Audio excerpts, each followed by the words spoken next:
Anyone who has the slightest interest in the lore of the Legend of Zelda series will know that there is not one Link. Almost all of his games feature a new incarnation of the character, born in his own world and timeline. But does that then also mean that there's a timeline somewhere out there where Link is a Pokémon? Well, yes, and it's our timeline, because today we're giving Link the full Pokémon treatment, meaning type, base stats, a full moveset, an ability, and a shiny form to top it all off. Let's get started. We're gonna begin with Link's type, and after some deliberation, I have decided to make him a pure fighting type. I'm sure you can understand why that type will be involved, right? Fighting is like 90% of what he does, and he embodies the spirit of the honor of fighting perfectly. However, I did contemplate making him dual type, with several options I eventually didn't end up going with. One example of those is Steel, since Link is of course an accomplished swordsman. However, just because he wields the Master Sword doesn't mean he represents the Steel type.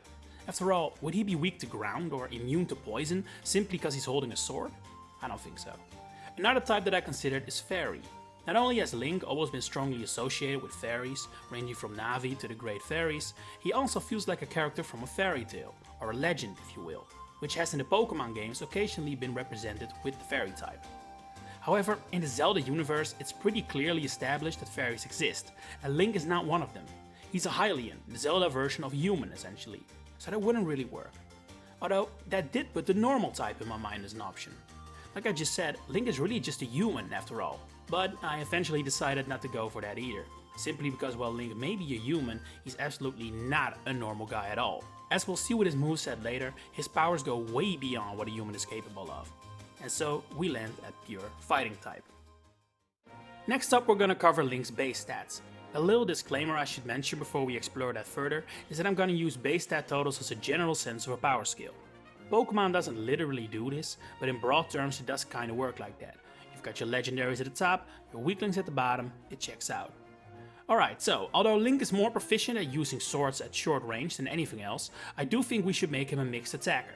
After all, he also has arrows, bombs and other projectiles in his arsenal. But his attack should be a bit higher than his special attack, to represent him being a swordsman at heart, so I'm proposing a nice 125 attack and respectable 90 special attack. His defensive stats are a bit of a similar case, where both should be decent enough, considering he has a shield on him at most times. Maybe 90 for physical defense and 75 for special, that feels about right. Okay, so for his second highest stat I want to go for HP. Considering we are mostly looking at Link at a late game stage, where most items and powers are fair game, he would at this point probably have a large number of hearts, so a high HP would represent that nicely. I'm gonna slot it in at 110. And for his weakest stat I'm thinking speed. It's probably the only one out of these stats where Link has never really shown proficiency in, and considering his body is pretty human-like, he probably wouldn't be much faster than a human, which for a Pokemon makes him relatively slow I'd say. So let's put it at 50. Count all those numbers up and you land at a very solid 540 in total, which puts Link on equal footing with some serious threats like Gyarados or Snorlax. Definitely seems about right. Next on the list are Link's moves and ability. Here it's important to note I'm only gonna allow us to introduce either one new signature move or ability in order to maintain the spirit of the challenge. The rest must all originate from Pokemon. We're gonna go for 15 moves in total, which is around the average for how many a Pokemon learns by level up. With that said, let's get some moves rolling, starting with the most obvious ones, those based on swordplay. You honestly could fill an entire moveset with those at this point, but I decided to settle on a group of Cut, Slash, Swords Dance and Sacred Sword. I feel like those four represent a nice diversity in power levels, as well as one status move of course. And I mean, the Master Sword literally is a sacred sword, that one had to feature. As we keep our eyes on Link's equipment, we're also gonna slot in Boomerang for the boomerang obviously, Seed Bomb which is almost literally what a bomb flower is, and Protect, which kinda doubles as a reference to Link's shield, as well as Daruk's protection as it appears in Breath of the Wild. Speaking of the champion's blessings, I think Mythos Grace would also be a perfect fit for Recover, seeing as it heals all damage. And of course we can't leave her brother Sidon out, so let's include Aqua Cutter as a Pokemon representation of the move his Vow allows Link to perform in Tears of the Kingdom.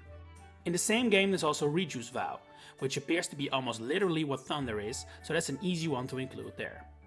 Dialing back to Breath of the Wild for a second, I think we also need some rune representation. After some deliberation, I decided to go with Freeze Dry to represent Cryonis. I can accept it if you think that's a little far-fetched, but I felt that the depiction of the move comes closest to what Cryonis does, which is create ice platforms out of bodies of water, and that added damage to water types also fits that very nicely. And finally, for that incarnation of Link, I want to include Rock Climb, which is probably the best fit to represent those games out of all of these, to be honest. Shifting our focus to some other games, I think Tailwind is a good fit to represent Wind Waker. After all, one of Link's most useful powers in that game is using the titular Wind Waker, a baton, to alter the direction of the wind by playing a song known as the Wind's Requiem. If he can get the wind in the sails of the King of Red Lions, who's to say he couldn't do the same in a Pokémon battle? Similarly, we can also include the main ability from the Minish Cap, which is shrinking, using the move Minimize. Just picture his head is actually Eslo and we're good to go. And that then leaves us with one final move, which is gonna be a name that exists in both the Pokémon and Zelda universes, being Grass Whistle. It appears in Twilight Princess, where Link can use either Hoggrass or Horsegrass to whistle for either of those animals to come to his current location. It's definitely not the same as making someone fall asleep, which is what the move does in Pokémon, but I can excuse that. And that brings us to a lovely moveset of 15 moves for Link, all without using our one signature something, which means we can use it to create a new ability. I wanted it to be something that truly represented all incarnations of Link, so my first idea was to make use of the Triforce of Courage in some way, but I couldn't really make that work. And so I landed on something different yet similar, a new ability I'm calling Hero Spirit, something every incarnation of Link has in abundance. This ability would make moves of any type deal super effective damage against dark types, to represent Link's constant fight and victory over evil. It also kinda ties into his type nicely, considering we made him a fighting type, so strong against dark, yet we only gave him a single fighting type move in Sacred Sword. Not gonna lie, I find it difficult to estimate whether this ability is overpowered, perfectly balanced or complete trash, so if you have any takes on that, please let me know. And then finally we get to Link's shiny coloration, which I don't think should be too difficult.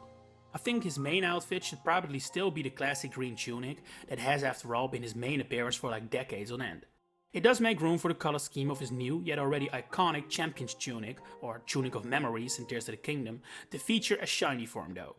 I guess the different colored Links from Four Swords Adventures could also be an option, but you'd be forced to pick one, which troubles things. Dark Link, so completely black with red eyes, could also be an option, but let's face it, the Champion's Tunic is simply more iconic at this point, as cool as Dark Link's design is. And with that, we have successfully turned Link into a Pokémon. Please let me know in the comments what you would do differently. I'm very curious to see what you guys cook up, and if you have any suggestions on which character to Pokémonify next, feel free to share. Please consider subscribing if you want to hear me ramble about Nintendo more, and for now, thanks for watching and enjoy the rest of your day.